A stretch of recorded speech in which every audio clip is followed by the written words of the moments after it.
sharcigan cusub ee soo baxay maanta muxuu yahay in ruuhantii deeqo waxa soo baxay sharci aan la filaynin markii aynu eegno dabayshii hore u jirtay farxadda badnayd ee dadka Mareykanka ku soo qulqulayay ee naacawda ahayd ee qof kasta sida dhibkeedu u soo galayay waa la iskaga daba yimid madaxweynaha dalka Mareykanka waliba uu heliso madaxweyne ku-xigeenku ayaa shir jaraa'id ku qabtay guriga White House ama guriga cad ee looga arramay dalka Mareykanka wuxuu ku dhawaaqay sharci lagu xakameynayo dadka qaxoontiga ama dadka Soomaaliga ee ka soo gudbaya xuduudka uu dalka Mareykanku la wadaago dalkaasi Mexico iyo dalal kale marka tirada dadka soo galaya ayaa la sheegay inay aad u badan yihiin tirada imisa lagu qiyaasay in qiyaas ahaan inkastoo inaan numberka rasmiga ahayn laakiin qiyaas ahaan baan isticmaalnaa deeqow maalintii waxaa lagu qiyaasaa inay Mareykanka suksi dhuumasho ama si toos ama sidii dooma ugu soo gudbaanay ay soo galaan dad ka badan 200,000 oo qof wada 100,000 oo qof ee wixii soo galaya markii bilo lagu dhufto sanad la gaarsiiyo marka waxay malaayiin bay noqonayaan marka waxa ugu wacnaaba ugu sheekada ay ka timidba waa dadka faraha badan ee tirada gaaraya imanaya sharcigan oo kale ama mid la mid ah madaxweynihii hore ee dalka Mareykanka Donald Trump ayaa soo bandhigay hadda durbadiiba markii maamulka Joe Biden ay ku dhawaaqeen sharcigan cusub hay'ado fara badan oo u dooda xuquuq dadka soo galootiga ah ayaa ka biyadiinay ma kula tahay in sharcigan dhaqan gali doono in way adag tahay inuu dhaqan galo laba arrimood baana u daliishanaya ninkii ka horeeyay ninkan madaxweynahan loo dhigi jiray Donald Trump oo isagu oolba nacbaad soo galootiga iyo muslimiinta ayaa isagu soo saaray sharci noocan oo kala maxkamaddu way ka diiday haddii ninka laga diiday nin kale oo ka jilicsan oo maadaama uu yahay dimuqraad inta badan dadka u codeeya ee codadka siiyo dadka qaxoontiga soo galeytiga way adkaan doontaa in laga ogolaan doono laakiin de warku war farxad lama ama gadaalaha laga diido laakiin warku war ay ku farxayaan dadka soo galeytiga maaha horeen 2019 bayd markii noocan oo kale loo keenay laakiin maxkamaddu ay ka diiday way dadka ka dhaga adeega iska soo gudba ee xuduudda ka soo tallaaba ee qaab noocee ah ay mutaysan karaan ruuxaantii dadkaasi markii hore naxariis bay heli jireen oo xabsiyada gudaha dalka Mareykanka ayaa lagu hayn jiray ilaa inta go'aan laga gaarayo laakiin taasi ma dhici doonto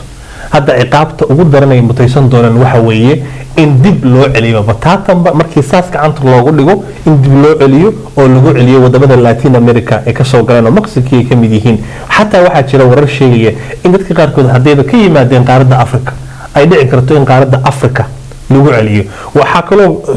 ku jira todocaasi deeqow in ay jirto xataa dadkan lagu haysto wadamadii aad soo marteen inaad iska dhiibtaan bay bahayd soo martay inaad dhiibtid waxa soo martay Ecuador baa soo martay Mexico soo martay Colombia soo martay maxaa siga dhiib weey laakiin sidee ku dhici kartaa qof soo maray 12 wadan oo tahriib ah oo waqti ku socdo oo Mareykanka u soo socdo ilaa wadan kasta markaad iska dhiibto qaadanaysa process iyo waxay qaadanaysaa waqti aad u adag miyay kula tahay intaas urgalayso way adkaan doontaa laakiin taas waxay culays ku noqon doontaa wadamada xuduudka la wadaaga Mareykanka kuwaas u badan lagu celiyo Mexico ay ku ka tahay way sharcigan maanta ayuu soo baxay markii laakiin Mareykanka sida og tahay markii sharci la keeno process oo qaata Congress-ka la horgeeyay ay tahay goormee ayaa laga yaabaa inuu dhaqan galo haddii la ogolaado bisha May ee soo socota bisha shanaad kowdeeda ayuu si sharciyan u dhaqan gali doonaa haddii la meel mariyo haddii maxkamaduhu inta ka horeysa ay diidaan waa hawl kale laakiin hadda amarka madaxweynuhu soo saaray marka dadku waxay isku qadaan labo soo saaridda amarka iyo dhaqan gelinta waa kala tahay mid waa wuxuu ku dhawaaqo midna marka la sharciyeeyo markuu madaxweynuhu qalinka ku duugo ee la ogolaado waxay noqonaysaa bisha shanaad ee sanadkan ku jiro marka hadda qof muwaadin ah inkastoo madax uu yahay madaxweyne yahay waa hadal uu iska yiri laakiin marka la dhaqan geliyo ay sharci noqonaysaa si wanaagsan okay dad badan oo Soomaaliyeed ayaa hore u soo galay maanta ka hor ay ku jiraan fanaaniin ay ku jiraan dad caan ah ay ku jiraan ganacsato ay ku jiraan wariyaal dadkaasi sharciga maanta soo baxay saameyn intee leeg ayuu ku yeelan karaa labaynu u kala qaadaynaa deeqow qaar waa dadkii soo galay gudaha ku jiray kuwaas wax saameyn oo ku yeelan doona ma jiro way soo dhiibeen qaar hawlahoodii baa processkeedu waa u socda qaar baa warqadii ee TPL kala siiyay oo shaqada sida ku meel gaarka loo siin jiray qaar baa wali doodooda socota wax ay dhibaato ah oo caqabada ay ku yeelan doonto ma jirto waayo sharcigani hadduu soo baxay maantuu soo baxay dhaqangelintiisuna waa bisha shanaad ee 2023 sanadkan ku jirno dadkana ka hor bay ka yimaadeen marka waxa la shuruucdu sida dadka u qabataa shuruucdu waxay qabataa qofka yimaada xilliga la dhaqan geliyo laakiin qofka yimid xilliga sharciga aan la dhaqan gelinin shuruucdii hore ee dabacsanaa unbaa loola macaamili doonaa ugu dambeyntii marka arrimahan aad baa ula socotaa bishii 200,000 oo qof lagu qiyaasay ayaa soo gala dalka Mareykanka Soomaali badan ayaa ka mid ah dadka markay Mareykanka soo galaan hadda caqabada ayaa ka taagnaa dhanka maxkamadaha oo dadka inta badan reject ayaa la siinayay qaarkood dib ayaa loo celinayay qaarkood wadamo kale ayay u sii tallaabayeen maxaa keenay culayska intaan la eg ee hadda soo wajahay dhowr arrimood baa ka dambeeya mid waxa weeye horta markastoo xisbiga dimuqraadiga uu qabto uu ka dabacsan yahay xisbiga jamhuuriga xisbiga jamhuuriga uu ku adeegaya markay timaado dhankaas immigrationka wax la yiraahdo soo galootiga qaxoontiga marka dadku markii ay maqleen inay xisbiga dimuqraadigu xilka la wareegay hunguriga soo wada galay markaas waxay ka soo buuxsameen xuduudi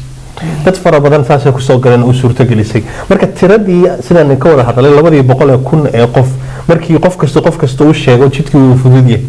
dhabaha waa la mari karaa taasi waxay keentay in dadkii ay soo bataan oo waliba marka deeqo la fiiriyo hadda markii xuduudka la tago inta 100,000 ee qof meesha taagan maskaxda diidaysa marka culayskaas ayuu dareemay madaxweynaha xilka haya culaysyo fara badan oo hadda koor gudaha kaga jirin ugu jira marka siyaasadda Mareykanka waxay leedahay markii meel lagaaga dhago inaad meel furto waay marka culayskaas keenaya in uu madaxweynaha laftigiisa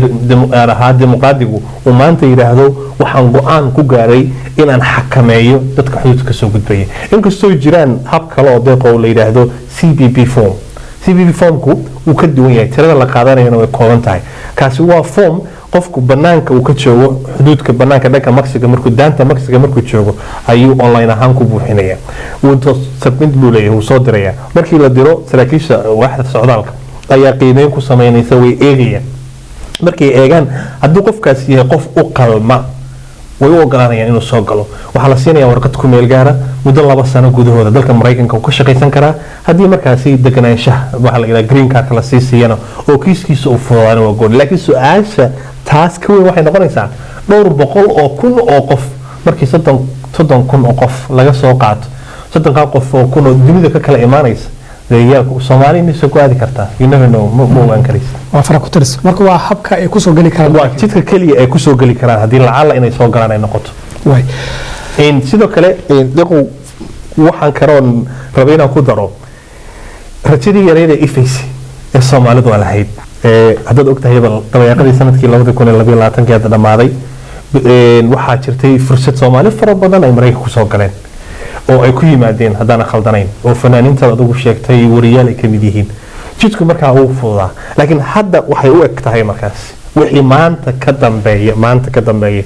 boqolaal qof oo soo socda mar rabna inaan niyad jabino ha yimaadaan waa Mareykanka oo meel dhul fursad leh laakiin dee sharcigana qaban doona marka waxay noqon doonaan inay ku xadnimaan xuduudaha Mareykanku uu la wadaago wadamada jaarka la marka rajadii yareed ee soo ifaysay farxadda iyo ilayskii waxay u yar eg tahay inay yara naaqusayso wixii warar ah ee arrimahaas